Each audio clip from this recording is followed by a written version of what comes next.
Clad is probably the character that I did really early before any beta branches came out. And now that it's released to live, I think we have to update it because the old one is just like not at all representative of how the character is played now. Everything is completely different. Everyone on the last tier list got so mad at me. It'd be like, oh, it's just infinite, whatever. Every deck just went infinite. I'm sorry. If you were just playing the game, all the decks went infinite. That doesn't happen anymore. So now we're playing honest Ironclad, fair, honest gameplay. This is going to look very different from last time. I would just like to put that context out there.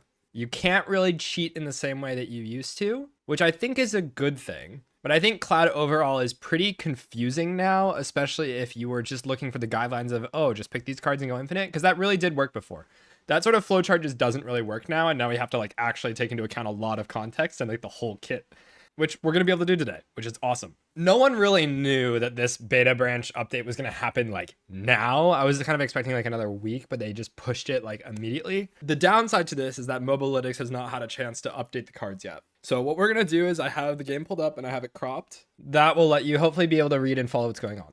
There's like a handful of cards that like the rarity's off or whatever. It's fine. We'll just go alphabetical because that's how it's ordered here. I will just rank this at the end probably, so as to not have to have a placeholder on the tier list the whole time. We can just save that for the end. We're not going to rank the starter cards, by the way. We'll get to break because I think that's different, but not bash. I guess let's just jump into it. Starting with aggression. At the start of your turn, put a random attack from your discard pile into your hand, upgrade it. This can be thought of as like pseudo draw, pseudo slow scaling. I think it's not amazing at either. Like pulling attacks is oftentimes not exactly what you want to be doing. Now that Clad does play slower and plays fights a bit longer and has more tools to block, it's a lot better. It's not saying much because I think I had it in straight up like C or D tier last time. I think this thing is like kind of bottom of B. It serves a function of doing stuff inside of Act 1, which is something that you really need on this character. More than any other character, Clad is just the snowball character. If you do not have a good Act 1, the rest of the game is going to suck. The other characters often have like one card, I see something, and suddenly my entire deck's broken and everything works. Clad just doesn't have that. You do have to build like a whole deck together, and so it takes more time. There's less like random stuff you can see to just auto win the run. And so the way that you really get strong inside of this game now is that you farm Act 1. And what that means is really that you just try to get as many elites as you can, take as many fights as you can to see the cards, and put together a cohesive deck before the game outpaces you. That is something that we really have to consider for aggression here. It really does perform this role inside of Act 1. Outside of that, I think towards the end of the game, you're not really gonna like it. But yeah, it does the thing. Next up, Anger. Deal 6 damage, add a copy of this card into your discard pile. This is a lot better now that we're not just going infinite. Anything that's going to help you inside of Act 1, and especially something like this that's going to be incredibly strong inside of Act 1, is just really good. I think Anger is just like easy A tier for me right now.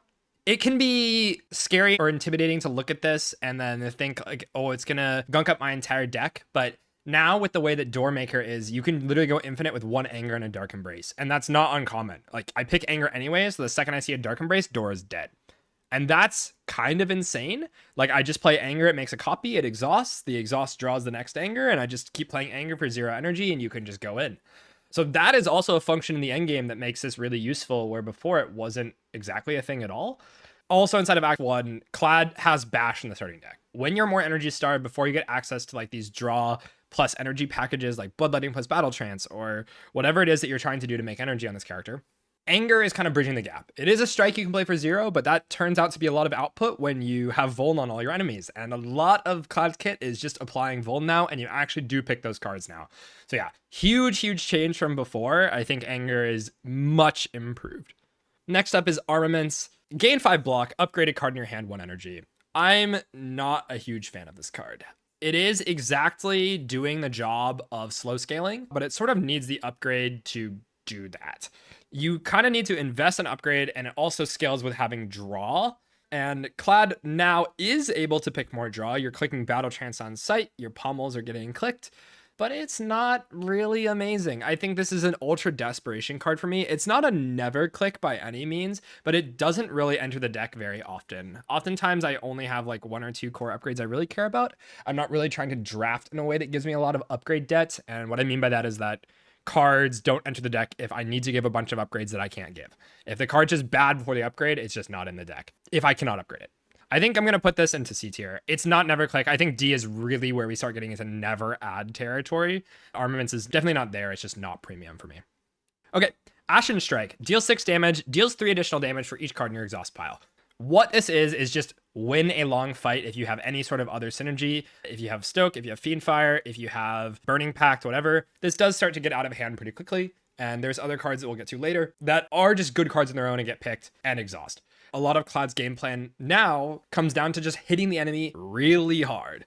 So I think Ashen Strike has a place now. I think I'm going to throw this into B tier. You oftentimes do end up needing to solve this problem. I think Test Subject is probably one of the hardest bosses for Clad in general. Most of that comes down to the fact that you can't really do anything about the intangible turn.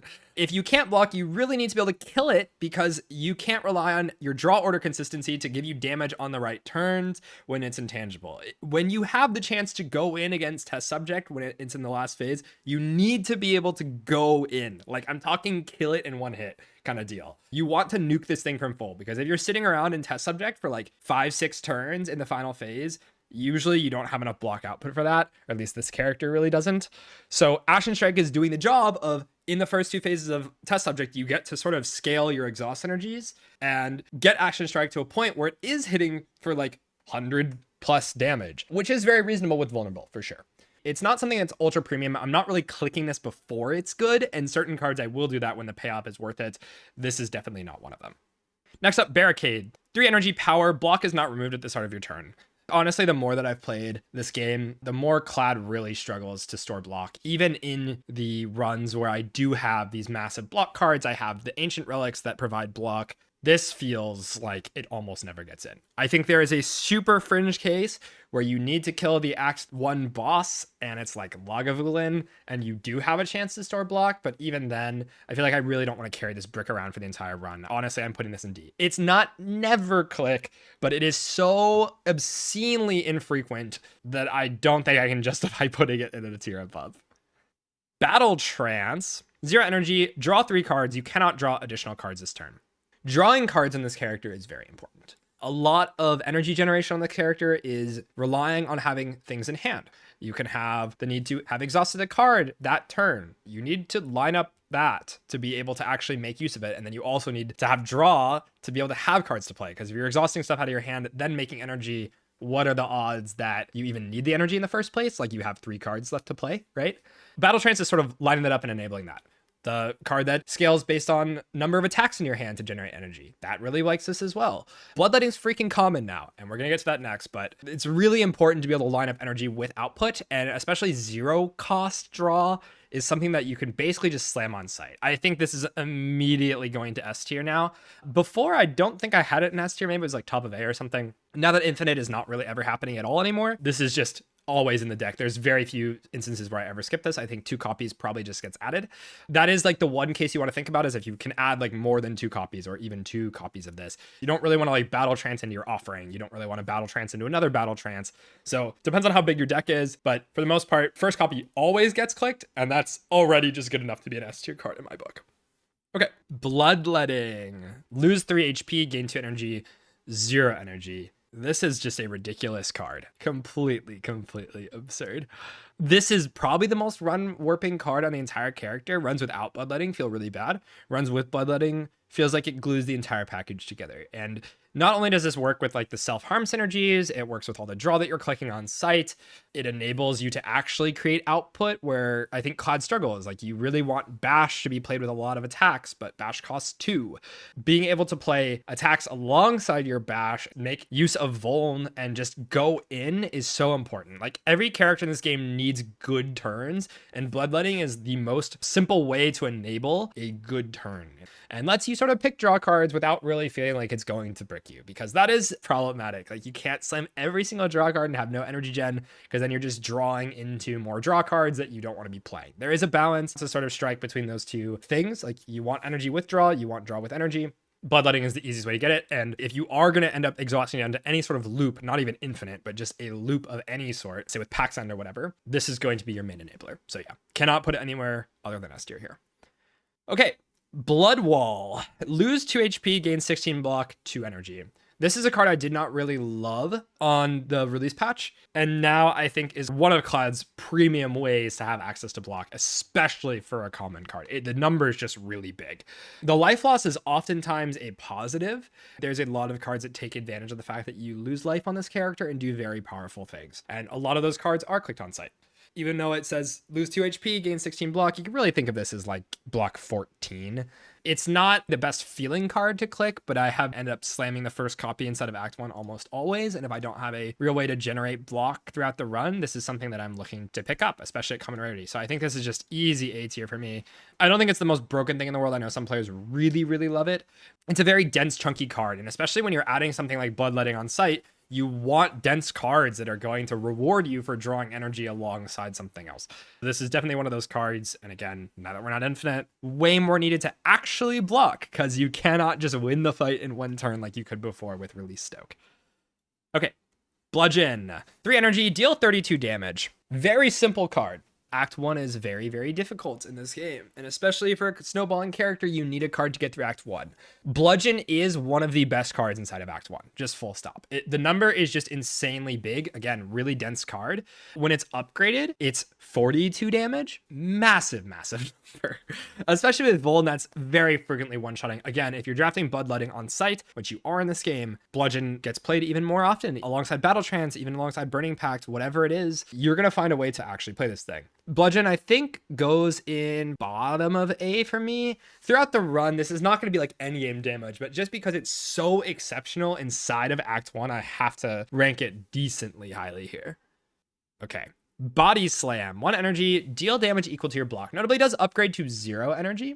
I think the important thing, and why Barricade has been feeling so bad for me, is that it's hard to store block. The fact that you're not doing Barricade Body Slam often means that it's not going to be the main source of your damage, or really a deck that you like build around. There's just less decks in general that you can actually afford to build like a small loop where you just do like Power Through Second Wind Body Slam every turn. They don't even exist in the game. Like, Power Through is not on the character anymore. You know, we very rarely have block loops like this. There's just a lot more punish, like Queen, for locking small decks down like that. This can play with something like an early Blood Wall and Flame Barrier and things like that, like big chunky blocks. And especially if it comes green for 0 energy, I find myself being able to pick it. I don't think it's premium, and I don't think it's something I ever really speculatively pick up. But again, the same reason why Anger is so exceptional inside of Act 1, just having 0 energy attacks can be really powerful. If you have like an empty fire that you can upgrade this at, and you have a Blood Wall in the deck, or you have Armaments plus in the deck or something, it can definitely get in. It's not something I'm going out of my way to really pick up. It's definitely like more pickable than it was on release patch. I'm going to throw this into C tier, probably below Arma. It's not unpickable. I'm just not really happy to see it. I'm definitely not happy to see it early game and say that like, oh, I have a Body Slam and now I can like farm. Like, it's just not going to happen, right? Kind of awkward card. Okay, Brand. 0 energy, skill, lose 1 HP, exhaust 1 card, gain 1 strength. When the game first came out, exhausting down was ultra premium. Now that's not really the case. We don't care so much. The remove changes happen to make removes really expensive. So we can't often like remove a bunch of cards and do a really tight loop and just accelerate out of nowhere and kind of launch into this like super explosive deck. Just not happening. So brand value got a lot worse. The numbers are just not big enough. I think I even picked this with the power that deals damage when you lose life, thinking that maybe it'd be okay, and it ended up killing me inside of Act 2. I've really fallen on this card a lot. I don't think Brand really enters the deck very often. Maybe like Act 1 against like Soulfish or something, boss scaling is where this thing is going to do anything. Like, it's slow scaling. That's really all you should think about it. It's not going to perform super well in hallways. I find often that I just don't want to play it for the lose 1, and it really needs to upgrade it because it goes to 2 strength. That's just not something I really want to invest on a card so kind of mid when there's just more explosive things to be doing. I'm going to throw it into C. I think it's definitely better than like Armaments, or at least more use cases. They're pretty hard to compare these two. They do kind of different things, but Brand is often not super exceptional. I think if you have like a Dark Embrace, like Feel No Pain, if you have like a lot of exhaust synergies, that's where maybe it can do stuff. You need like 1 or 2 things. You can't just really raw pick this anymore. It just doesn't feel strong enough to be worth speculating on. Okay. Break. This is an ancient card. 1 energy, deal 20 damage, apply 5 vuln. This was pretty significantly buffed from release. I think even on here, you can see this says 2 energy here. The updated version is half the energy cost, and that's pretty strong. In a vacuum, this card is crazy. It's not a suppress or anything like on Silence. It's not nearly that level of crazy, But we do actually have rewards for stacking Vuln now. Not many, but the ones that we do have are very much worth it. So it's a big number. 5 Vuln is a lot. It's basically perma Vuln the entire fight. To give up your Ancient bonus for this doesn't feel so good. If the Ancient bonus is like not exceptional or something, you just pick this because it's not a brick, like it's not bad, it's not actively negative. It feels very often like that you're not going to have bonuses that are actively negative. And honestly, like a lot of the TES bonuses that we thought were really, really bad at the beginning of the game, they're better now that the context of the game has changed, right? Like Mittens that exhaust the top card of your deck. We're not really building decks as much on this character that rely on having an important card to play. So losing the top card of your library can be not so bad. I think the Ancients are a lot easier to pick some of the other options like crossbow and whatever. Like a lot of these things just get so much better. It feels like less often that I need to pick this, but if you do, it's a very solid card. It's just not like one of the exceptional run winning ones. Okay, Breakthrough. Lose 1 HP, 1 energy, deal 9 damage to all enemies. This is a card that I'm not excited to pick up, but I have to sometimes. Frog Parasite's a big mention here. So inside of Overgrowth, there's a lot of enemies that punish not having AoE damage. I think Underdogs you can get away with less, but even then it can be really solid into like the eels. I do find myself wanting to pick this more with the life loss synergies. So I'm going to go ahead and throw this into B tier. I do think this gets picked up as an early game card, but it's not an exceptional card. There are cards that almost completely invalidate the existence of this card. And I think when a card is so outclassed like that, it really feels like it loses its niche. Breakthrough has definitely felt like that for me, at least. Next is Bully. 0 energy, deal 4 damage, deals 2 additional damage for each vulnerable on enemy. This is one of those Vuln payoffs I was talking about. Instead of early game, it's kind of like bad anger, because the low roll case of you drawing this before your Vuln just makes it not really worth playing. Like 4 is just not a big enough number to have no additional effect. It's just not a high enough impact draw. 6 is roughly where it feels like it needs to be in order to be pickable. I think I've picked this like a handful of times when I do just have decks that stack a lot of Vuln, and it does happen. It doesn't feel like I'm speculating that much on this. In early game, if I've picked a lot of draw or I've picked a tremble or something, it can enter the deck. Low energy is so valuable for Clad. Like having a 0 cost attack to draw in and play feels really important just because of the way Bash works, like the way the starter deck is designed. If you have like transforms or remove 2 or something, this feels a lot better. When your deck is smaller, you're playing your Vuln cards more and you can scale this more. And also you're drawing it more frequently, so the 0 energy is going to pay off more. Overall, though, this is probably just going in C tier. I do want to reiterate that just because something goes in a low tier on a tier list does not make it unpickable. We definitely play with a lot of cards that are in the lower tiers. And it's honestly more interesting when the run forces you to pick something like this. And I think the more you play, the more you should realize like how you need to be drafting these cards and in what cases you do need to in order to survive. There's spots where this can shine. I just think the average cases it's not going to. Okay, Burning Pact. 1 energy, exhaust 1 card, draw 2 cards. Importantly, the upgrade goes to 3 card draw, which is a very, very good rate. Burning Pact minus is like an okay card. There's obviously a lot of synergies with exhaust on this character. There's a lot of enemies that add statuses to your deck, so you usually have something to just throw away. Frog Parasite, Soulfish. You can just like get rid of a status that's actively harming you, and it's pretty nice to do that. I think the more important thing is, again, that a lot of this energy generation is just entering the deck upon sight. Like you're just not thinking very hard about putting a Bloodletting into the deck. So I think we just throw this into easy S. Card draw on this character is just exceptionally good. Even without going infinite, exhausting down to a smaller loop and getting draw consistency on a character that like really doesn't have that, like you don't have well-laid plans, you can't retain cards very easily. Clad has a big problem of drawing the right cards at the right time. Exhausting down is a way to help guarantee that. And especially without having a lot of removes available to the player now, because everything's more expensive, the value of this just goes up and up and up. You're obviously not doing infinite stuff with this, but still the value of it cannot be understated. And the fact that you're drafting so much energy makes it really easy to pick up. A lot of enemies don't punish you for adding skills to the deck, so it just sort of gets in. There's very few cases where I think it's not just going to enter the deck like right away. Next up, we've got Cascade. X cost, play the top X cards to your draw pile. I saw Zeknar rate this pretty decently on his list. He made like an offline tier list or whatever. I don't think he's published it anywhere, but he put this like decently high up. And so I did play with it a lot. I don't think this card is like amazing. You really need to upgrade it. It needs the upgrade so insanely badly because it goes to X plus 1. So you can play it for 0, and it also lets you play it for 1 energy, draw 2, play those 2 cards. And that's a much better effect than just playing 1 energy, drawing 1, right? You're literally doubling the efficiency of it when you're playing it for low energy costs. And sometimes you're getting more than double the value when you're playing it for no energy. So the more you invest in this, the better the card gets. This can be something with a free upgrade that becomes quite valuable. I've had runs where it pops off. Cheating into play big expensive stuff like playing your Bludgeon with this or playing a Blood Wall with this feels a lot better. The value of this has gone up significantly since the last time I made a list. I don't think it's anything really to write home about. I'm going to put it at like top of C tier here. I think Zechner had it in B or something, so it's not like insanely different from his take on it, I don't think.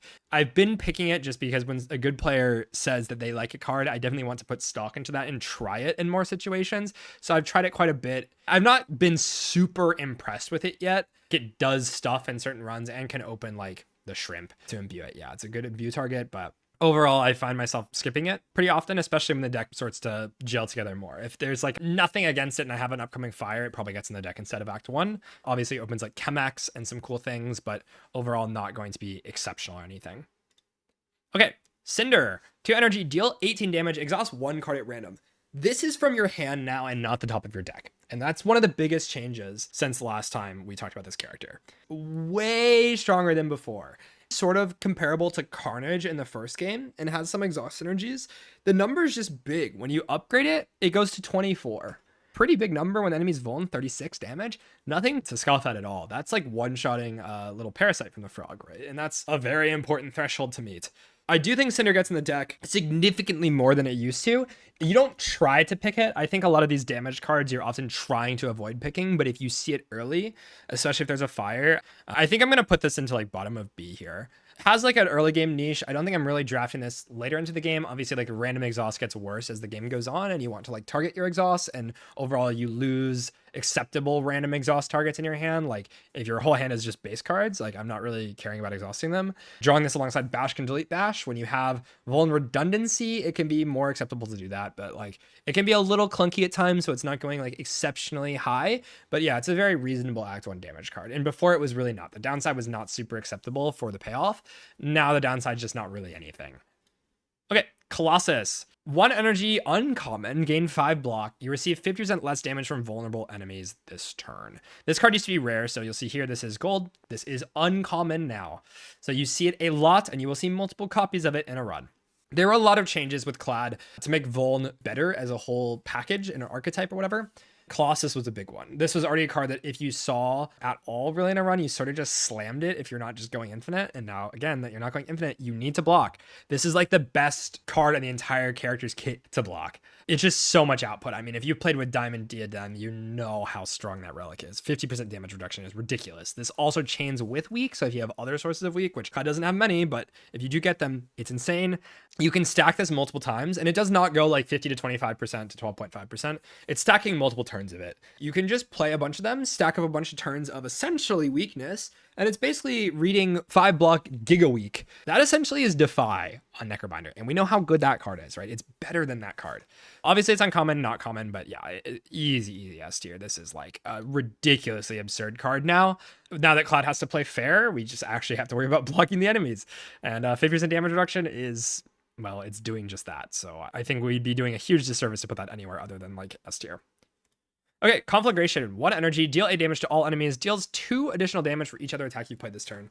This is so weird, man. I don't think this has had any changes since the last patch, and I don't think anything about it's very different. There's cards that just do what this is trying to do better at common. I don't know why the upgrade says 9 to 3. This is like most of the time a 2 damage upgrade at most, which means it's never happening. I'd rather just upgrade a breakthrough, right? And it's eating a rare card slot and playing against other rare cards that I'm usually drafting it against. It's just never getting in the deck. I think we just put this into D tier. Very easily one of the worst cards in the class, I think. Very often you will not even be able to play other attacks with it. I don't know why they're trying to reward you for playing a bunch of attacks, because Clyde doesn't really have this like low cost spam archetype. It's kind of ridiculous. If you're super desperate for AoE and you see it really early, you can take it, but you're literally happy you're seeing a common card. Like the common card just has better synergies with life loss stuff. I don't know why this is ever being picked. Okay, Corruption. This is an ancient card. 3 energy, power, skills cost 0. Whenever you play a skill, exhaust it. The last time I was talking about this card, it was really in the context of going infinite. And now that that's not a thing, and we are picking these exhaust payoffs and sort of getting down to big attack loops, this is big energy cheat. I think Corruption got a huge boost in power. Obviously, it's an ancient card, so it's coming against some really busted stuff, so I can't put it in like the tip-top tier. But this is a very powerful effect now, and it's more powerful now that we're building bigger decks and we care less about controlling exactly what we exhaust and get down to like a small loop and we need like a Bloodletting to play. We're not doing that really. You can exhaust your Bloodletting, it's okay. We're building decks to answer Door, which is doing a similar mechanic to this. So Door basically gives you corruption. You're building your decks to be good with that synergy anyways. So yeah, I think this is just going into easy A tier here. Without being an ancient card, it's definitely an S tier. Okay, I'm not gonna argue that at all, but you do need to count for the fact that this is seen against really busted stuff. And so you're subtracting the value of those things from the value that corruption is providing. Okay, Crimson Mantle. 1 energy at the start of your turn, lose 1 HP, gain 8 block, and that upgrades to 10. We do care about the life loss synergies now. I was not super happy with this card on release because, again, every run is infinite, and I didn't feel like it had much of a place outside of Act 1 because I'm just infinite everywhere. That's not the case anymore. Again, I'm going to keep saying that. Cloud has a really hard time blocking, and this card just has a massive number on it. We don't have true plating in this game anymore because it ticks down. This card doesn't. So it's just blocking the rest of the fight. It's exceptional. I think this is just going into S tier now.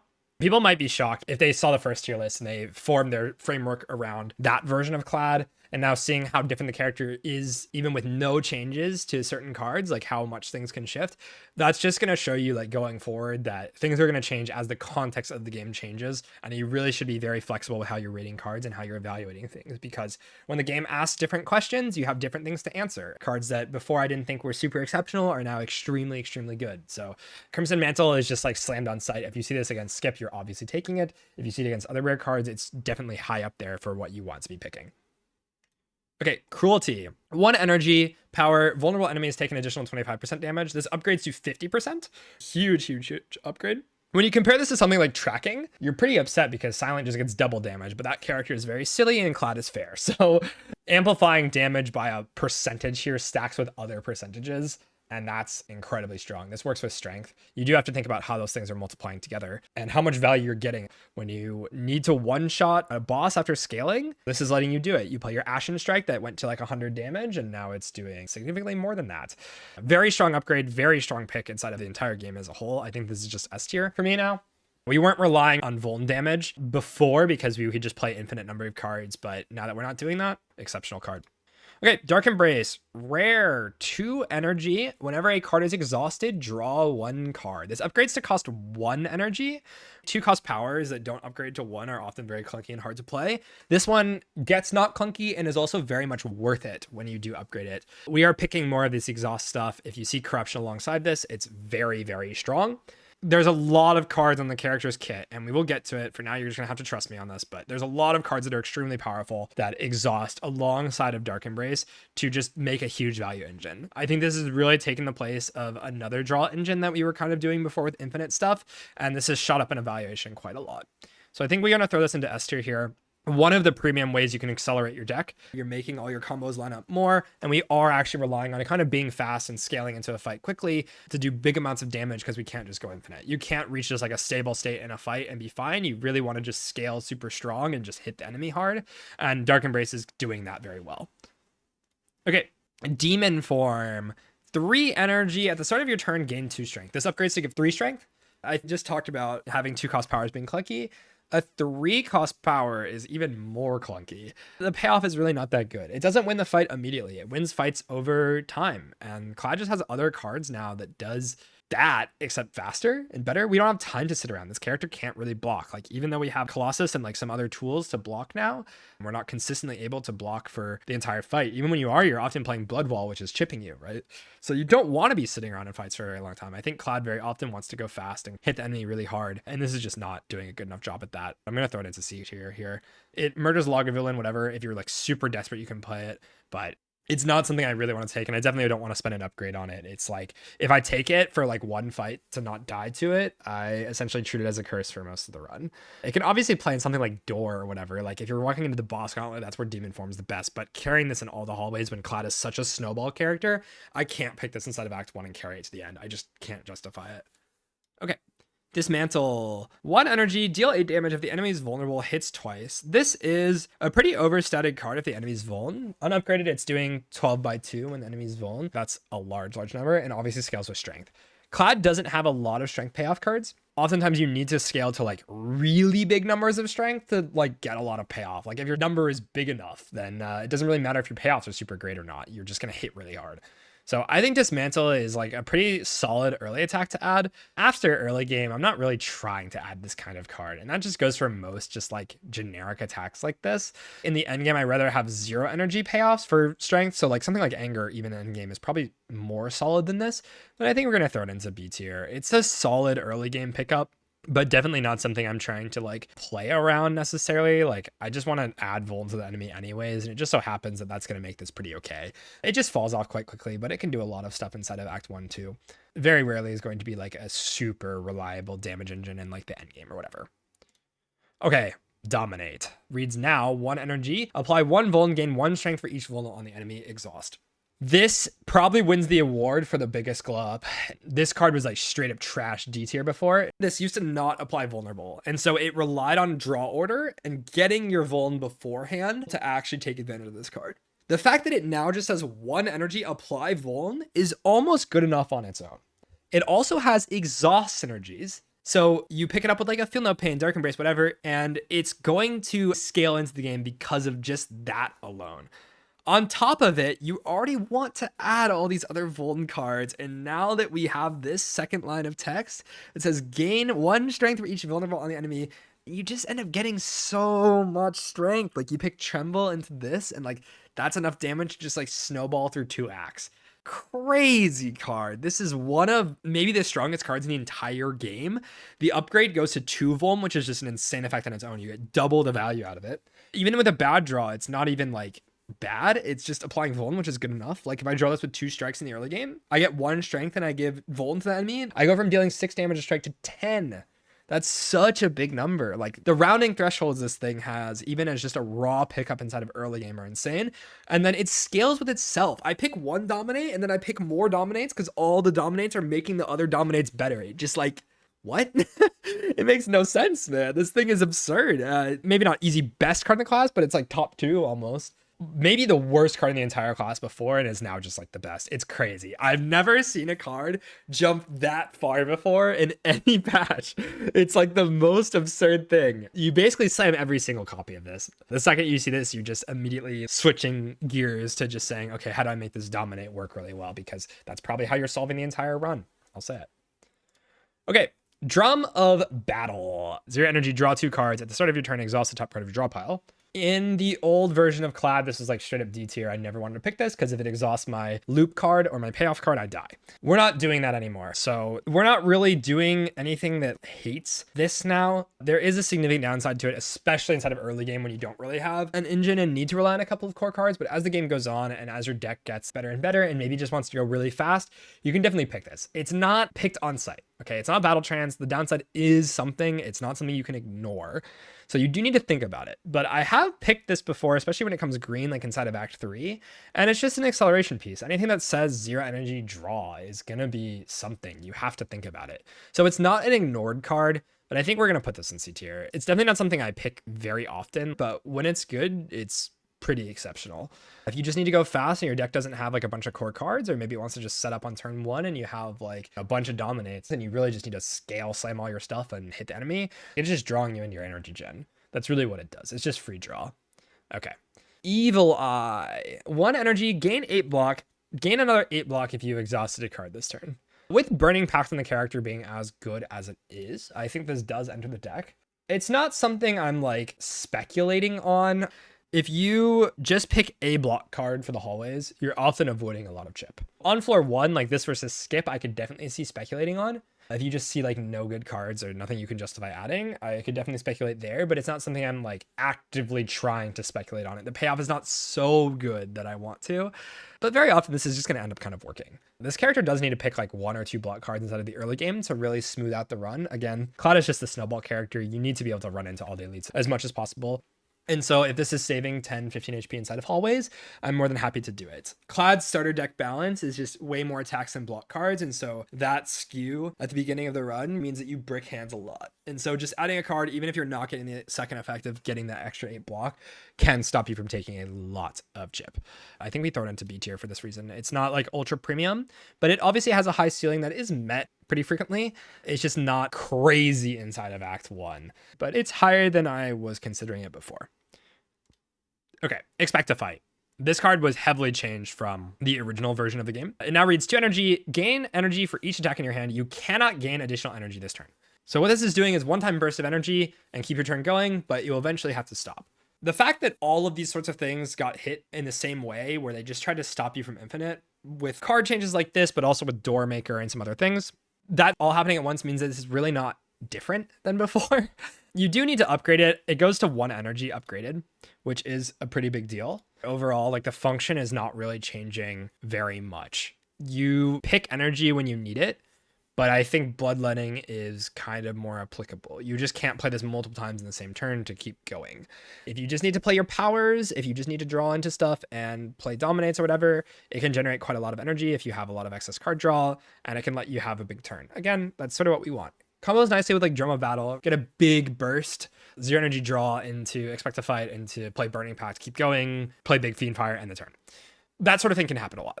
Not Bloodletting levels of premium. I think we're going to throw this into A tier. It's not the monster it once was, but I think you'll realize pretty quickly that energy gen in this game is just quite good. You don't want to overpick it, but Cladis slamming Pommel Strikes on sight, slamming Burning Pacts, slamming Battle Trances, you're just picking all these cards anyways, which makes this better. Okay. Feed. 1 energy, deal 10 damage if fatal, raise your max HP by 3. This upgrades to 12 damage and max HP by 4. Which is a really solid effect. In Spire 1, this is like one of the best cards in the entire game. I think in this game, there's nothing that really punishes you for not having a ton of max HP. Like, you don't die from full in a lot of fights, but it can be a way to just sort of like, I have 100 HP and I run into test subject and now it can't kill me even on the intangible turn, even though I can't block because I just face tank.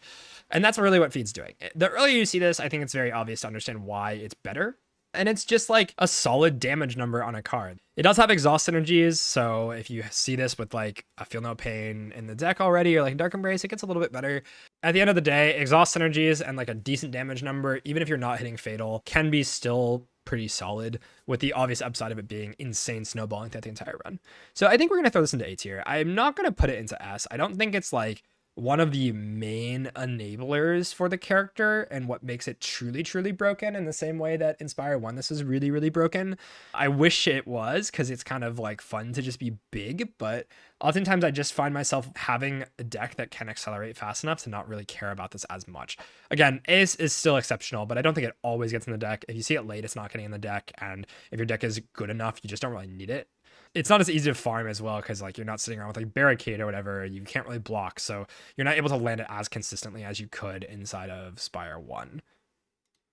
Okay, Feel No Pain. 1 energy, whenever your card is exhausted, gain 3 block. Upgrades to 4. This card I had pretty low on the release patch, again, because you're just going infinite. Now that there's more stuff that exhausts, Dominate being one thing that gets picked up very frequently, Tremble, Burning Pact, all these things. There's more cards, but I think you get the points. This card got a pretty big glow up on this patch. Again, you need to block more often now. And so this does get in the deck fairly frequently. It's not something you want to slam inside of Act 1 speculatively very frequently. Like if you know that your Act 1 is secured and you're not struggling really hard, and you have some leeway with the bricks that you can carry, which is something you should think about. If you can afford to carry a good long-term card that doesn't punish you or stop you from farming elites in the early game, it's usually a good idea to do that. This is definitely one of those cards that feels like a really big deal. And obviously, like if you have Feel No Pain and then see a Corruption, that's incredibly, incredibly strong. So I think we're going to throw this into A tier. Much better than it was on the release patch, for sure. Okay, Fiend Fire. With the upgrade, 2 energy, exhaust your hand, deal 10 damage for each card exhausted. Exhaust. That's a big damage number. You're just going to kind of nuke an enemy from existence, and scales really well with strength. And so when you have something like Dominate floating around in every deck now, this is going to be something that I want to pick up. I was watching Opim yesterday talk about how he didn't think this card was as good as it was in Spire 1, and I agree. I think you're not as frequently going to exhaust down to loops, and that's really what Fiend Fire is good for. It does do a lot of stuff, again, with all the draw. The Battle Trances, the Burning Pacts, the Dark Embraces, these things that you're picking now, and Feel No Pain gets better. The stuff surrounding it gets stronger, and the fact that it's still like a really large damage number, and a lot of enemies do add statuses to your hand directly, and so like Mecha Knight will add burns to your hand, and you'll also draw your cards, and so you can exhaust like 8-9 cards in your hand with this, which increases the damage. And it just lets you like sort of one-shot test subject in the early phases, I think it still has a really big niche and an important role inside of the game. Even something like the Entomancer, being able to like burst it down from a half HP or whatever is really important. You can get a lot of damage and finish off the enemies and sort of just like plow through the game with an upgrade on this or like a decent amount of strength. I do think this was like in arguments for one of the best cards in the class before, and I don't think it's really in that tier now, but I still want to put it at like bottom of S, top of A. There's a lot of stuff that has increased the importance of something like Fiend Fire, while also like not doing looping stuff has decreased it. So I think it sits like a little bit lower than it did before, but still an excellent card. I really want it in a lot of runs. It feels pretty good to me still, and maybe I'll change with time. I could see it being top of A for sure, so we can maybe adjust that as time goes on, but I still like this card quite a bit. Okay, Fight Me. 2 energy, deal 5 damage twice, gain 3 strength, the enemy gains 1 strength. This is buff from the original version of the game. It says 2 on this one, and now you get 3. Inside of Act 1, if you're ultra desperate and dying to the boss, you can pick it. Other than that, I never really want to give the enemies strength, because I do have to sit around, and it doesn't end the fight immediately, and it's doing the damage before I get the strength payoff. It's just kind of awkward and clunky. I think we're going to throw this into C. I don't think it's like purely unpickable garbage like it was before. I have played with it.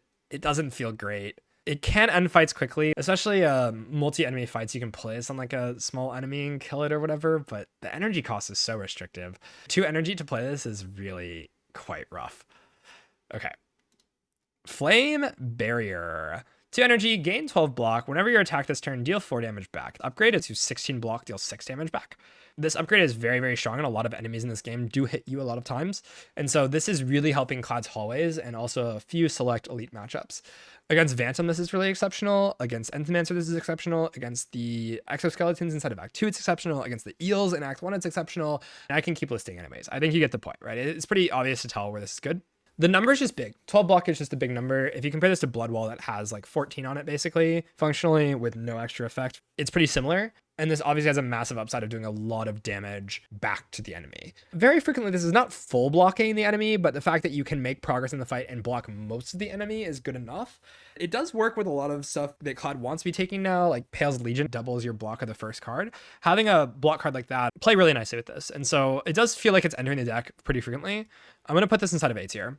Early game, this is just something you slam. Without a second thought, that's just getting picked up. It's going to be really, really strong inside of hallways and good into most of the Act 1 elites. And inside of Act 2 and towards the end game, it doesn't even really fall off. So just an all-around kind of all-star card. Not particularly exciting. The effect's not like flashy or anything, but it feels good to have in the deck almost always. Okay, Forgotten Ritual. 1 energy. If you exhausted a card this turn, gain 3 energy, exhaust. This upgrades to gain 4 energy, which is often not that crazy good. The difference from going like Bloodletting upgrade from 2 to 3 energy is more significant than 3 to 4. I think that much is obvious. The condition's a little bit more restrictive. I oftentimes don't care about paying the life loss of Bloodletting as much as I do exhausting card and paying the energy cost of this. You kind of need Burning Pact in the deck for this to actually really function, so it's definitely more restrictive than the other energy generators. I think you're more often going to find this like not able to play, especially if you're lacking draw consistency, so it's harder to speculate on this one for sure. I think we're going to put this top of B tier. Energy Gen is just really strong. Again, it feels hard to put this like super low, but it definitely doesn't feel nearly as exceptional. You cannot loop this. This is one time. If I know that I need help getting set up and I'm using Burning Pact to get set up, or I have Dominate in the deck or whatever, it can do some stuff, but it feels a little bit clunkier. I think it's really like if I have Burning Pact, it gets in. And outside of that, a little bit weirder for sure. Okay, Havoc. 1 energy, play the top card of your draw pile, and exhaust it. This upgrades to 0 energy. So I think this is one of those cards that without the upgrade is nearly unplayable. Cheating the top card of your deck is basically like playing Cascade with the maybe drawback or benefit of exhausting the card. It depends on how you view it and what's going on in your deck, but it's basically similar to Cascade without like an X cost ceiling and having some other niche interactions. We're not drafting decks that really rely on having like one important card or looping decks anymore. We're sort of just playing value pile now, going larger decks. So Havoc gets better. I think with upgrade, this is like a very pickable card, like probably B tier. Without upgrade, feels a lot worse. I'm going to throw this into C tier. The payoff's not insane. With its upgrade, it's just like free draw energy cheap, and I don't care about the exhaust at all. Maybe it's usually just a positive, but at least I could draw a card. It's kind of like Brand, except you get the draw on the card itself. So if it becomes green, a lot better. As it is now, not exceptional at all. Next, Headbutt. 1 energy, deal 9 damage, put a card from your discard pile on top of your draw pile.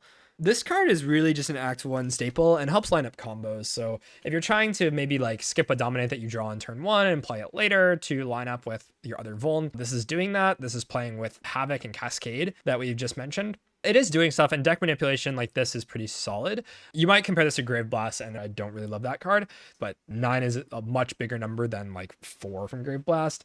It's much more pickable as just a standalone damage card while also having a pretty decent effect, especially inside of early game. It's going to let you play your key cards over and over, which often inside of early game you do. Like I Headbutt a Flame Barrier on top, I know next turn's block is solved.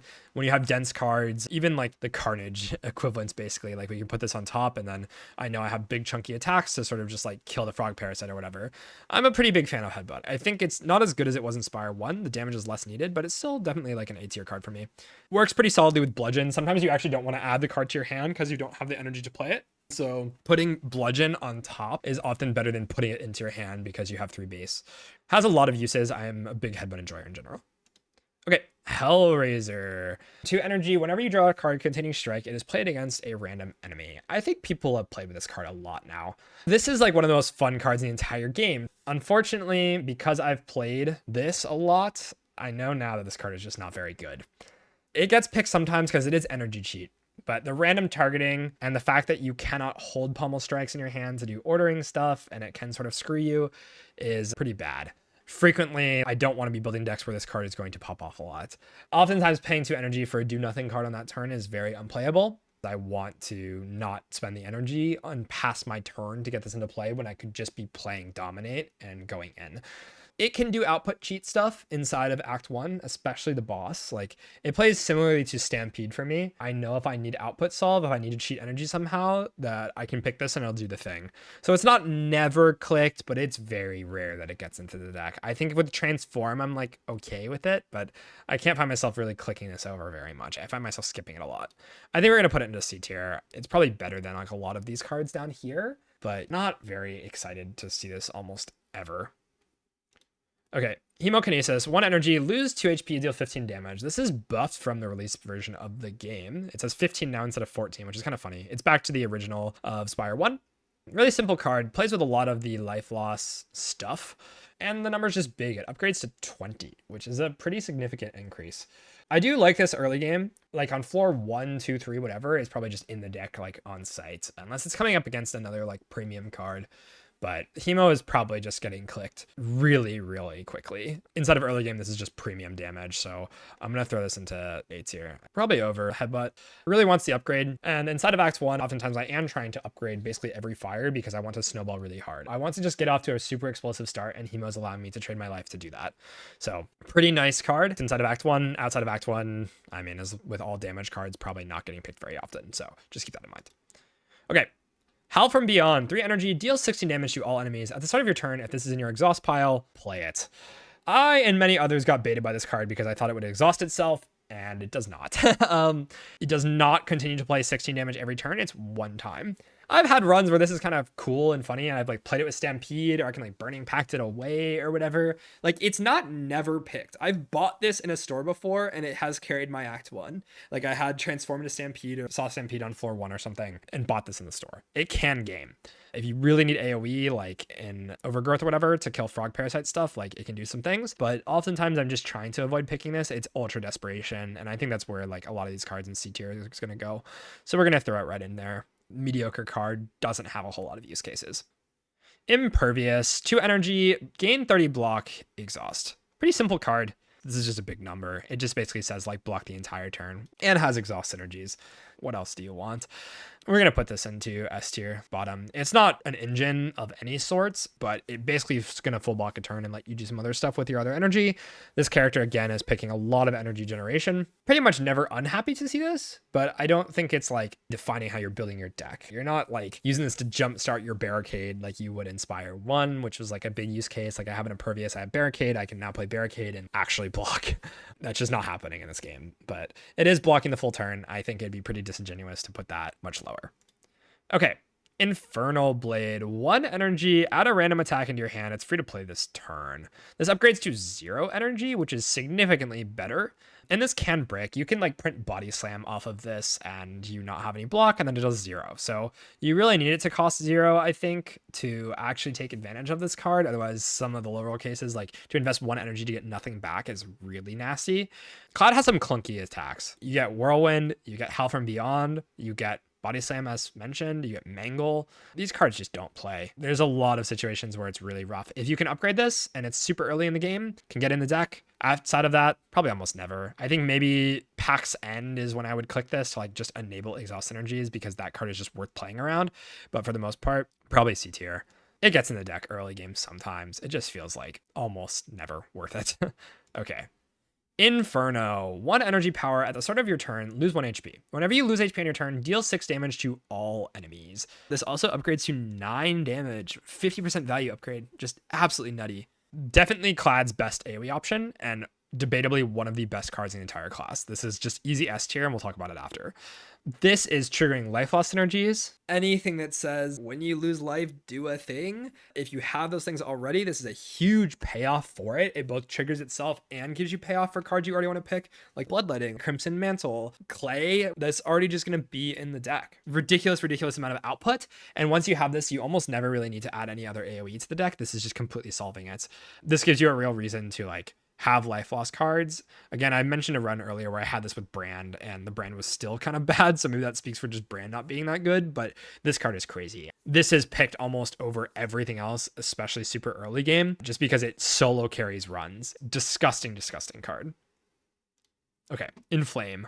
1 energy, gain 2 strength. Inspire 1, this is like one of the best cards on the character. And Inspire 2, it's unfortunately not true. If you just compare this to Dominate, you just sort of invalidate the entire existence of Inflame. Dominate is basically almost always better than this. There's obviously like cases with like Artifact, or when you don't have any other Vuln in the deck, whatever, where Dominate can perform worse, but this often just feels like Dominate at home. I don't really want to add that to the deck when I often doesn't come up against Skip, you know? If you're super desperate, it gets in. Again, I think this is where stuff in the C tier is going. This is just desperation pick. I think it's like top of C tier because I don't feel as bad about this as other things, but Cloud doesn't have as many strength payoffs as he did before. You kind of need other things to enable. You don't have Heavy Blade. You're not really picking Twin Strike as often. You need like sort of Dismantle, some other card that's paying you off for having strength in the deck, and it just does not really feel very impactful. Like, honestly, early game, I almost would rather just play Bash because the Vuln is going to be more damage than 2 strength. Like, the fight not only has to be long, but I also need a time where I can play this and have it be worth it. And like, if it's drawn with Bash, I'm often just playing Bash and trying to end the fight on the next turn. It feels really awkward in this game. Okay, Iron Wave, 1 energy, gain 5 block, deal 5 damage. It upgrades to 7 block, 7 damage. Really boring card, but honestly gets in the deck. Not often, but enough. This character just has a skew towards attack cards on the starter deck. And so having a card that says block on it just saves chip in hallways. That's really all it's doing. It's not going to have a particularly high ceiling or anything. What you see is what you get. Once you hit the end game, you're not really loving this thing. But yeah, in Underdogs, this is like probably in a hallway if I see it versus Skip inside of like first 3 floors, or first 2 combos, I should say. Like, if I don't have very much in the deck already, it's just like a fine enough card to add. It's probably like bottom of B tier. I don't love it, but it's definitely entering the deck more than these things. Anything that helps you inside of Act 1 is probably just getting a little boost here. Okay. Juggernaut, 2 energy. Whenever you gain block, deal 5 damage to a random enemy. This upgrades to deal 7. I talked before about 2-cost powers being clunky. 2-cost powers that do not win the fight immediately or provide a very valuable effect are just almost nigh impossible to play. I'm also playing extremely big chunky block cards and not usually a bunch of little ones on this class. This has some really funny interactions with like Daughter, the doll that blocks whenever you play an attack or whatever, but even then, Clad is not abusing that like silence playing shivs or something. It feels like you have a lot of situations where you just don't have breakable ways to make this card good. I can't really justify carrying it around because it's so bad in hallways and the payoff's just not good enough. I don't think I've picked this Inspire 2 willingly yet, and I don't think it's going to change. I think it's just going straight into D tier. If you have like Feel No Pain and you have like a Stoke in the deck or something, it can do some funny stuff. But like, if I have a Stoke in the deck, I'm just like trying to use Stoke to win the fight instead of trying to use this to win a long fight. And Stoke is like less bad in the hallways too. It's just really strange. I don't get it. Okay, Juggling. 1 energy, add a copy of the 3rd attack you play each turn into your hand. This is not as unpickable compared to the first version of the game, again, because it's not like Breaking or Infinite or something. That's not saying much, okay? Like, the payoff is just not really there. You can do funny stuff with like Flash of Steel, but Cloud doesn't even really have like drop kick anymore, which is like a thing that we actually do want to make copies of. We just don't have like these cantrip cards that like replace themselves and do a lot or generate any value from this. There is already a boss relic in Act 3 that kind of does a similar thing where you just get like an ethereal copy of an attack that you play. And Cloud just doesn't really have good targets for that. A lot of the attacks are like big chunky attacks that you can't really take advantage of. With Crossbow, it gets way better for sure. And Crossbow does get clicked on this character a lot now just because it's 0 energy output. And that is very valuable, as you talked about. So Juggling, just sort of weird. I think we put this in C tier. It's not never picked, but I'll put it over like Demon Form and Fight Me or something. It's just whatever. Mangle, 3 energy, deal 15 damage, enemy loses 10 strength this turn. I've transformed into this and it has felt absolutely terrible, let alone actually adding it to the deck. This thing just doesn't do enough in either direction. It's not blocking enough for 3 energy and it's also not dealing enough damage for 3 energy. It's just mediocre at like everything it's trying to do. I basically never want to pick this thing. And I think you'll see all the things ending up in like the lowest tier are just rare cards, which is pretty hilarious. But yeah, the card's just trash. I don't know. It can never be played. It's just way too expensive. It's not actually doing anything besides just like giving your enemy a free turn, basically. You don't make any progress in the fight by playing this. It just feels so awkward and awful to play. Maybe if you have Stampede or something and you can cheese it out, like that is really the only use case I can think of. If you have it from Crossbow, you're going to be like pogging out of your mind. But yeah, it's just not doing that when it's actually in the deck. Okay, Molten Fist, 1 energy, deal 10 damage, double the enemy's vulnerable, exhaust. I don't think I'm ever really upgrading this. It does upgrade to 14, but yeah, I'm just not doing that. I have clicked this with Pact before, and I clicked it when I have a Tremble in the deck early, and I just need some damage cards to take advantage of it. Like 10 is not nothing. If I'm picking this, it's like super early and it's out of desperation. I don't think it's an exceptional card. It has this problem where you need to draw your Vuln before it and then also want to play this attack, and there's just better attacks to be playing after I Vuln the enemy, and usually it's just not a very strong effect. I think we're gonna throw this in like top of C. It's like an Act 1 desperation pick, again, alongside some of these other things here. It gets clicked sometimes for me, but it's not frequent at all. We're going to skip Not Yet because it is not on this tier list, and we'll get to that at the very end. Offering 0 energy, lose 6 HP, gain 2 energy, draw 3 cards, exhaust. This does everything the character wants to do, let's be honest. It's doing life loss synergy, it's doing energy, it's drawing, it says the word exhaust on it. Basically everything that Cloud wants to do, this is enabling you to do it. Ridiculous, ridiculous card. This is just clicked in every single run ever. You cannot even conjure a scenario where this card is not really just slammed on sight, even multiple copies of it. The life loss is not real, it's completely fake. It just ends the fight on the spot, basically. It's just the best acceleration on the entire character by a lot. So yeah, don't need to talk about very much. Okay, 1-2 punch, 1 energy. This turn, your next attack is played an extra time. This card is really clunky. Again, Cloud either has stuff like Bludgeon where it needs 3 energy to play it and then can't play this, or would rather just play like draw cards to draw into other copies of attacks. Like I don't know when I have an attack that I care about playing so much that I want to add this card and then I also have to draw it alongside that card. It just doesn't make any sense. It does funny stuff with Stampede. Okay, that's like all it does. Again, there's a lot of these like weird niche use cases. Like we can conjure a scenario where the card's good, but for the most part, this is just straight up D tier. Like it's rare. It's coming against actual premium cards. It's just not good at all. Okay, Pact 0 energy can only be played if you have 3 or more cards in your exhaust pile. Deals 70 damage to all enemies. This upgrade is extremely strong. It says 23 damage to all. Crazy card. This 3 or more claws is just like completely free to make. You have an Ascender's Bane in the deck, and so that's already counting for 1. Even in the bad case, if I miss my Pact in my first cycle because I drew it like first turn or something and I couldn't exhaust enough, still an insane card. Really cool interaction with Ashwater, the potion that exhausts cards out of your hand, because it can allow you to cheese it out 1 turn and play it. But yeah, just an absurd card. They're literally like, this gets in the deck even if I can't play it, and then I will make ways to play it. There's just enough ways to guarantee that that actually happens. The payoff is extremely worth it. The damage number is just super high. And again, 0 energy attack that does AoE that I can loop. Crazy. This is just like one of the absolute best cards in the entire class. I'm throwing this into like top of S, basically. This is like another one of the premium AoE options alongside Inferno, and I think it definitely deserves a top spot here, like no questions asked. Okay, Perfected Strike. 2 energy, deals 6 damage, deals 2 additional damage for all of your cards containing Strike. The upgrade is very strong, goes to 3 additional damage for all your cards containing Strike, and does count strikes that are in your exhaust pile as well. This card has an interesting use where if you get Clone, you sort of win on the spot. You can just clone P-Strike, and then your P-Strikes all hit for like 10 billion damage. You can do a really funny run like that. I don't love this card. Speculating on a specific ancient bonus to be open doesn't really work super well. You're not very likely to actually get that. And how often do I want to pick this instead of Act 1? I'd rather just pick Cinder most of the time. I don't want to be holding on to my strikes. I do want to transform them away. There is something to be said about removes being more expensive now, and so you're just removing less. If you take large capsule on this character, you have an extra base strike. This can be something you really do want because it is just getting buffed. Can be pretty strong, but most of the time is just Act 1 desperation pick with like some extremely niche cases of like, if it gets in the deck and then I see clone, it can be really powerful, but not something I'm like playing for intentionally. I think this is like very easily C tier. Feels around Infernal Blade tier of desperation for me, just not a ton of uses. Okay, Pillage. It says 1 energy deals 6 damage, draw cards until you draw a non-attack card. On release patch, this was like one of the craziest cards in the class. I couldn't believe that they added this to the game. So you could like remove all your defense or whatever and just play Pillage Infinites, and it was really easy to do that. Again, we're not really doing that anymore, and I think the way that this card suffers from that is really that the number on it's just not big enough.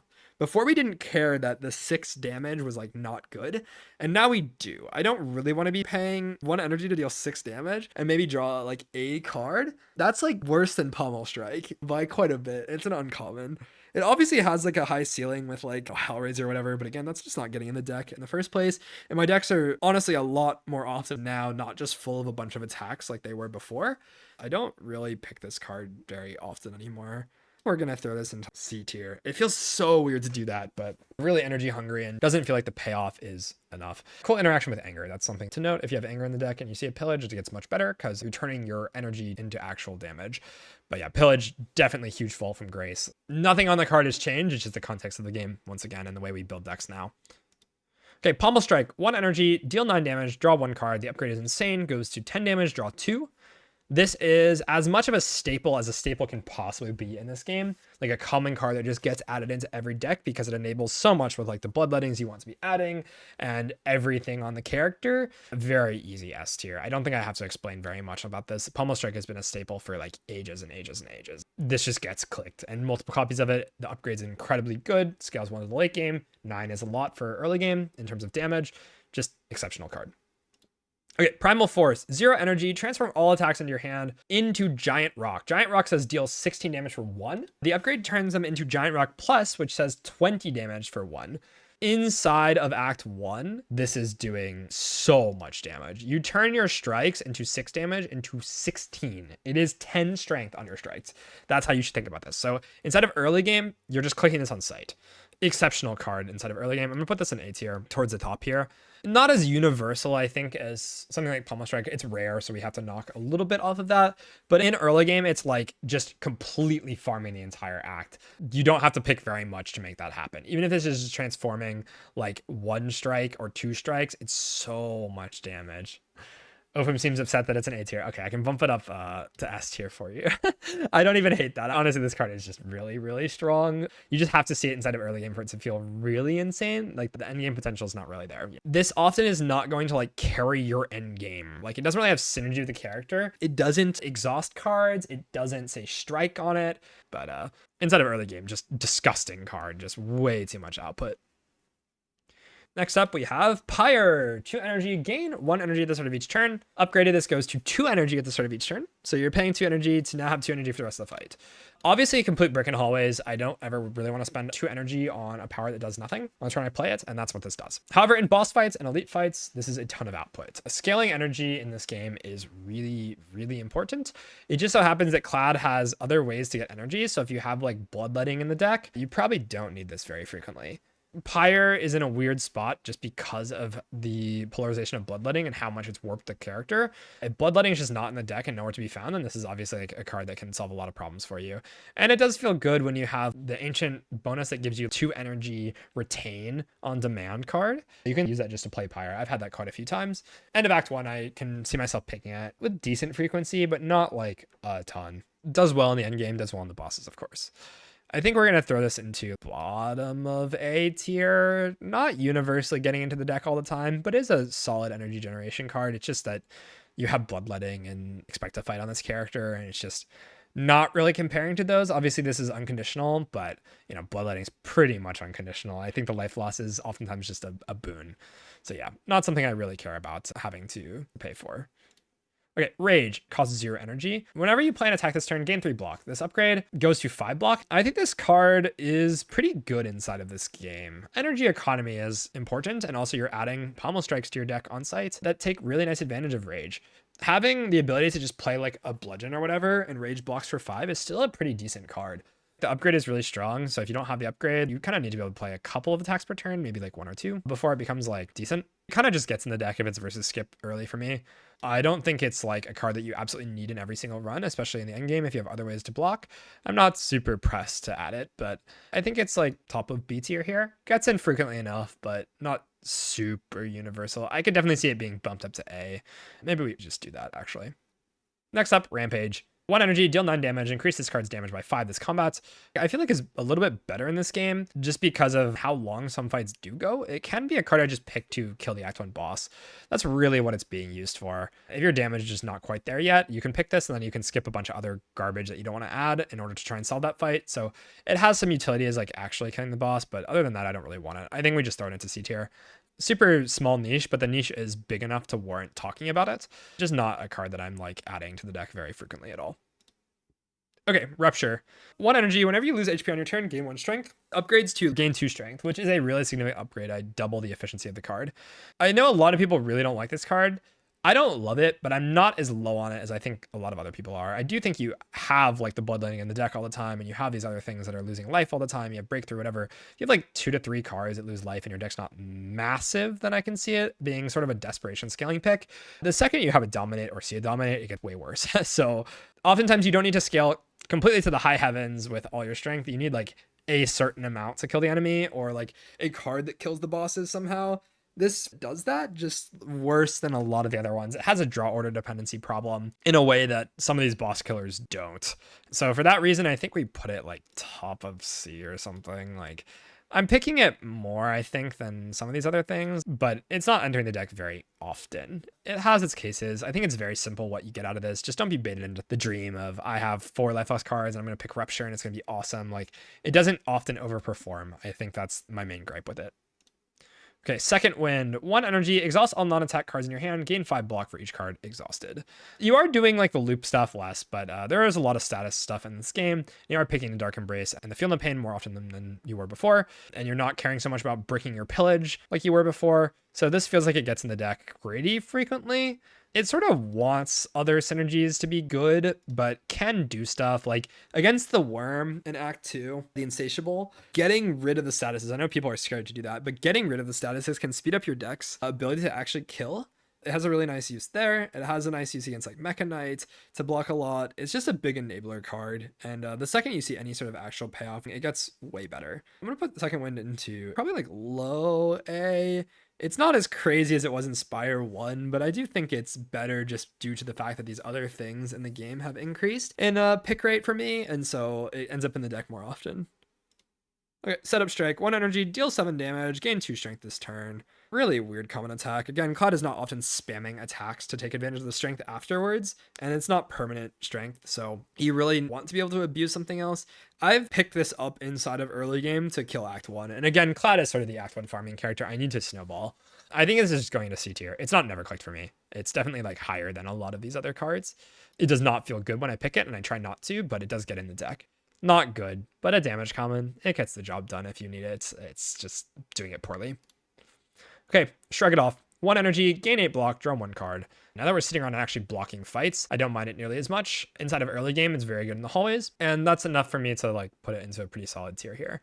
I think it's just like bottom of A. It feels like I can just sort of add the first copy. I know some people have this motto that like they can add as many shrugs as possible. I do not subscribe to that at all. You do want to think about your energy generation. It's not going to be like a super high ceiling card, but again, Cloud has interactions with like doubling first block play. There's stuff with like Vambrace where having a block card that blocks for more than 5 is really strong. Some relics make this better, you know, things like that. So it works good enough, just not like the most crazy card of all time. Okay, Spite. What a fall from grace from the original patch. This now reads 0 energy, deal 5 damage. If you lost HP this turn, hits 2 times. you can like upgrade this, it hits 3 times, and so that can be your strength payoff. I do think this is better than like Bully for payoff, and you very often Can proc the HP loss. The problem is that you're often proccing it with like Bloodletting. And it's easy enough to pick a 0 energy card instead of the early game that deals damage, just because Clad again wants to play attacks alongside Bash. And so I think it enters the deck an okay amount, but I'm not like ever super thrilled with this. I can see a use for it, especially if you see it upgraded and you have like a few things in your deck. I'm not really speculating on it. If I'm super desperate for damage, I'll pick it just because it says 0 energy, deal damage on it. I think this is like B tier, probably close to Iron Wave for me. It's not exceptional at all, but it gets the job done, and it has a higher ceiling than a lot of stuff. Okay, Stampede, really fun card. At the end of your turn, 1 random attack in your hand is played against a random enemy. It costs 2 energy. If you upgrade it, it costs 1. So really wants the upgrade. Against bosses and elites, I will play this, and it's just cheating energy throughout the fight. If you have something like Bludgeon or Howl from Beyond or whatever, then you can cheat out these cards with reasonable frequency. Oftentimes, I don't really want to add both of those cards to the deck is the problem. But if like Bludgeon in the deck, I can definitely see adding this and just cheat out your Bludgeon every turn. It lets you do like Bash into Bludgeon because you can just play the Bash and end the turn, or play a block card, whatever, and then you get free Bludgeon. So it has some cool interactions, and it cheats energy on the turn that you play it, which is notably pretty important that it does something the turn you play it. I think I'm going to throw this into like C tier. I try to avoid picking it if I can because it's a slow 2-cost power that demands the upgrade, but it does have its place and can kill the boss for you. Okay, Stoke. This was completely reworked from when it first released. It now reads 1 energy, exhaust your hand, add 1 random card into your hand for each card exhausted. The upgrade adds an upgraded card into your hand for each card exhausted. I know a lot of people like this card quite a bit. I think it's just kind of mid. It plays better than I expected, but not much better. It costs energy. You don't often really want to get rid of every single card in your hand for energy and not know what you're going to have as a backup option, because once you play it, you're kind of committed to just like taking advantage of it. And it really needs the upgrade. It feels very comparable to Cascade, really benefits from having Bloodletting or extra draw in your deck. The average case is that you have like Bloodletting in your hand and you play Bloodletting and then you play Stoke. And what that's doing is giving you 3 cards to pick from to play. This works a lot better with something like Feel No Pain, Dark Embrace style stuff. And I think is better the earlier you get it because you can make it work easier. If you have it early, you can oftentimes plan around your upgrade debt and invest and upgrade in it and make it work. I don't think that this gets added later into the run very frequently, especially after the deck is like forming more. But if you have these like Feel No Pain, whatever synergies, you can definitely pick it. This to me is like top of B. After playing and the context of the game shifting from the release patch, it's definitely gone up in evaluation. But I think there's a lot of hoops to jump through. I could definitely see an argument for like this. I don't mind A tier here. Again, I know other players like this card a lot, and so I will play with it more and keep trying it, and maybe my evaluation changes. I've picked this like, I don't know, 7, 8, 9 times, somewhere in that range, and I've not been impressed with it yet. I've given it to the upgrades. I've done the stuff. I've given it retain and an upgrade. It's just not felt as good for me. It can bail you out of scaling in bosses. It's just going to generate something that wins the fight. If you generate like an Ashen Strike from this, you're going to win the fight. You can generate a lot of stuff. It's just kind of hard to play in hallways sometimes, and often hard to play unless you have a lot of stuff that's already good in your deck. Overall, it feels pretty weird. Next up, we have Stomp. It says 3 energy, deal 12 damage to all enemies, cost 1 less for each attack by this turn. On release, I love this card. And honestly, the more I play, the less I like it, which is unfortunate. I think the most important thing is that it doesn't work with Bash. And the other thing is that now other cards that you want to be playing, like Dominate and Tremble, just doesn't function with it. Some other cards that were good with this card have gone down in my evaluations that we will get to. But yeah, I think overall, like the context of the game and what I'm playing surrounding it just makes this feel a lot worse. It's AoE, but honestly, Breakthrough feels like it's getting more use for me now. Instead of Act 1, I can pick it and it plays with like strikes or whatever. But I don't really want to invest too heavily in this. It feels like very much just an Act 1 card. It doesn't have a really high ceiling for me anymore. I think we're going to throw this into like bottom of B tier. It gets added sometimes, just Act 1, you know. Any card that does that and helps snowball getting in for me, but it's just not exceptional at all. Okay, Stone Armor, gain 4 plating, 1 energy. This upgrades to 6. I think this upgrade is very strong. So if you're going to pick this, you really want to take it and upgrade it. Getting extra plating means you get more value over more turns. It's not linear scaling. So also gets a lot better with something like Gorge It that gives you plating already, because 8 plating is not twice as good as 4. It's more than that. If you have Gorge It, it gets in. If it comes upgraded, it can get in. If you see 2 copies of this or transform into 1 and see a second one, then it gets a lot stronger. Stone Armor is just getting better with more interactions of plating, but that's like not a super easy thing to actually find. I think we're going to throw this into like top of C tier. Gets in enough for sure. Can be useful against like Waterfall Giants and a lot of the bosses. And Gorget's a common relic that you do click on and enjoy very often. You buy it in the shop. I can't in good conscience put it like lower than that. I think it does have its place. It's definitely better than a lot of the stuff in C tier.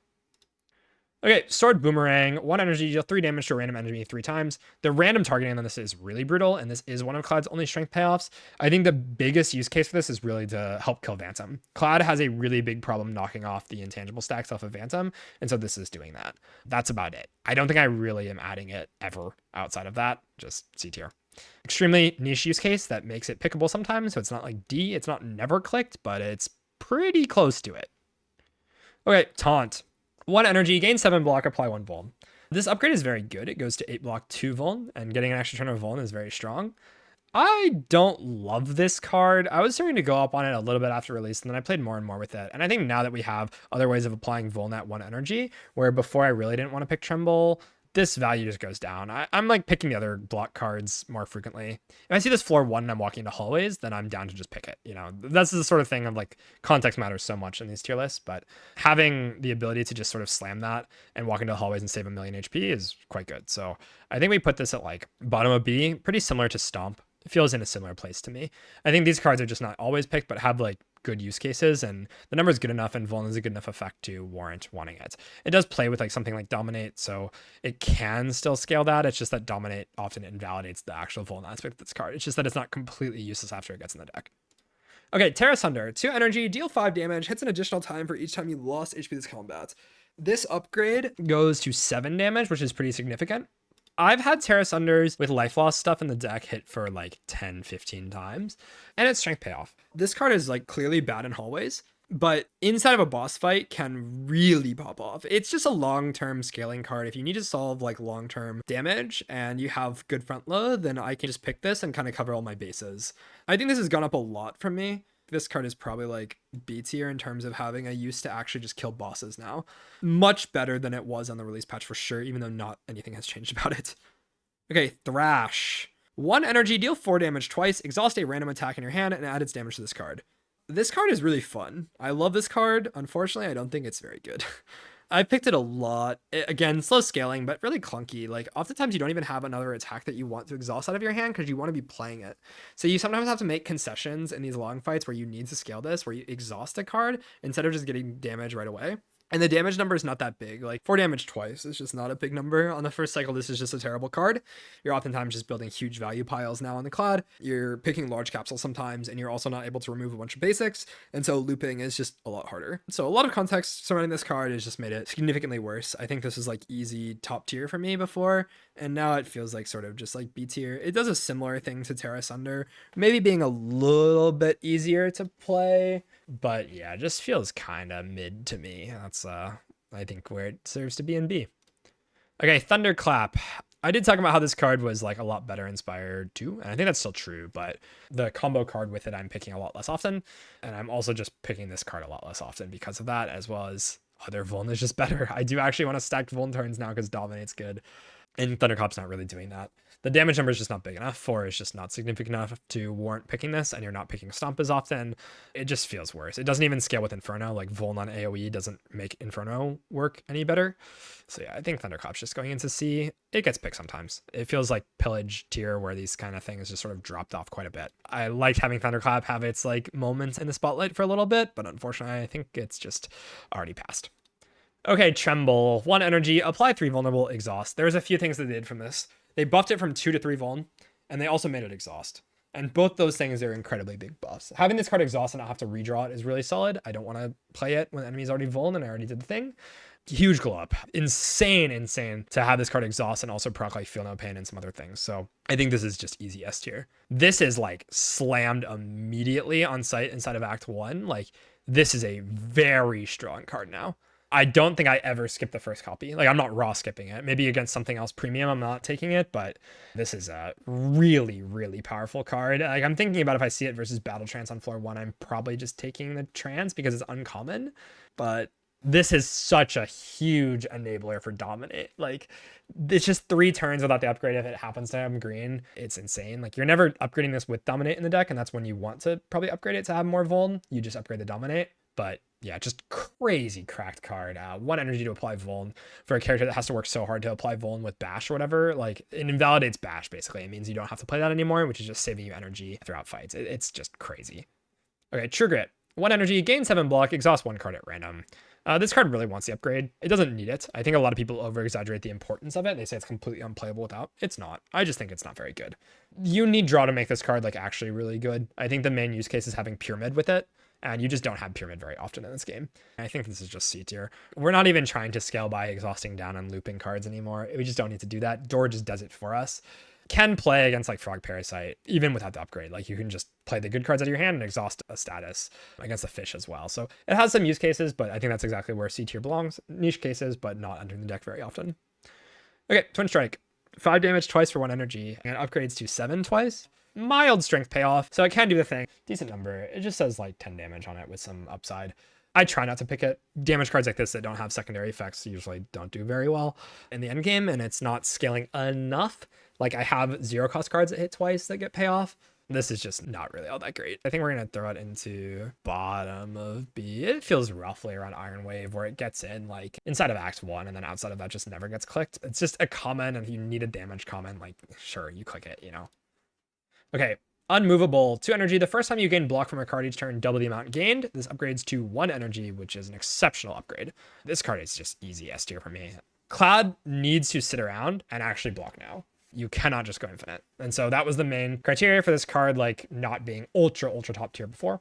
With that not being the case, it's just so much block output. Like, Clad honestly cannot make progress in a fight just by playing blocks, but by playing 1 block and then playing the rest of your energy on attacks, you can. And so, especially with the upgrade, going to 1 energy here, you're able to actually do output and make progress in the fight while not taking a ton of chip damage. It also works the turn you play it. So you can play Unmovable and then play a block card afterwards, and you're getting a lot of value, and make something like Blood Wall block for 40. That's a big number. That's blocking endgame, right? That's an insane combo of things to have. Even without that, you know, just a Shrug or a Second Wind. All these big block cards that you want to be playing, you just don't need to play a second one now. And so it's just cheating energy. You can really think about this as just like gain an energy a turn at like worst. It's just always going to play. One of the better glow ups from the last patch, not that the card was bad on that patch, but just pretty exceptional card, especially in the way that we need to play now. Next up, Unrelenting. Deal 12 damage. The next attack you play costs 0. The upgrade is exceptional. It goes to 18 damage. This is an early game card. Mostly 1 energy instead of 2. 1 energy, deal 12 or deal 18 is pretty good.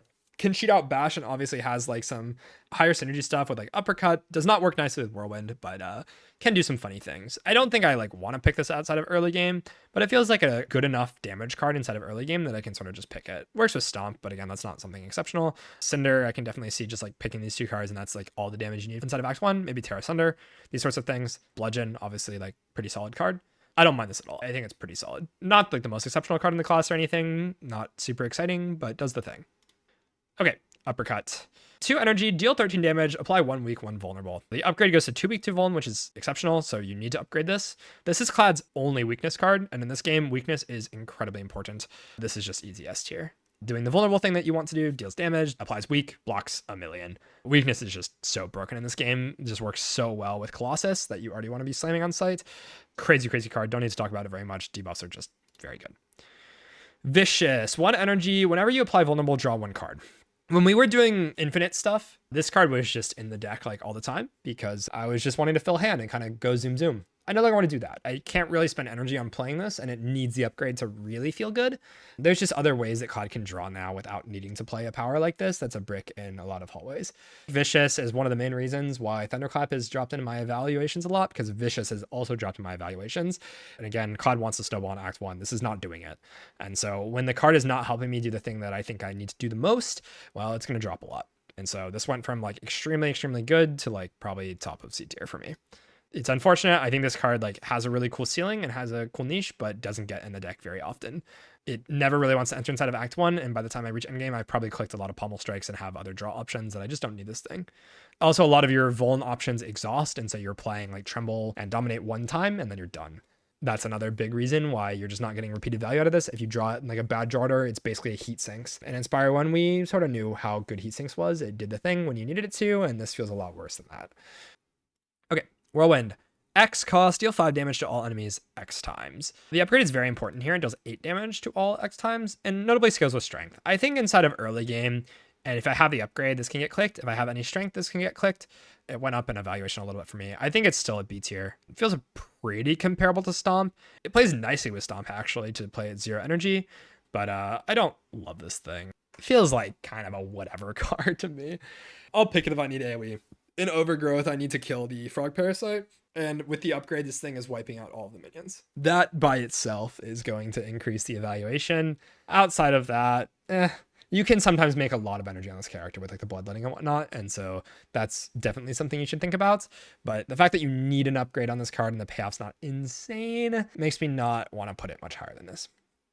I forgot to talk about Not Yet, so I will do a quick little blurb. Not Yet is an abomination of a card. Get this out of my game. This is like easily S tier. Healing is just so unbelievably broken. Don't give me healing in this game, please. Don't. Not on my card. I don't want to stall and sit around to try and like play this every fight for max value. It's just dumb. It's just completely dumb. Get this out of my game. That's it. Okay. That is my tier list for the now live version of the game, updated from the Infinite only patch that was the release patch. Hopefully everyone feels okay about this. I definitely needed to update the COD tier lists from the first time I made it, since it was so much warped around the game being so infinite. This is just not the same game as what we had before. And if you're surprised about any of these placements, that's really why. And this is going to happen a lot as the game changes and the context shifts around. I think I am going to play a lot of Clad coming up and try and figure out exactly how this character needs to play to win a lot. I've seen other people play like Opama and Knave and whatnot, and they seem to be doing pretty good on the character. I think I have an okay read. Hopefully you guys find this to your liking as well. I will be updating this over time on Mobilytics since they have me updating their tier list now. And if I change my mind on anything, I can make tweaks without needing to update the whole video and just make notes of that. So yeah, expect this to be updated, maybe not every week or whatever, but like every once in a while when like my evaluations change or card gets nerfed or whatnot, different enemy gets added, things will change, you know. And that's it for YouTube, guys. Thank you for watching, and I will see you next time.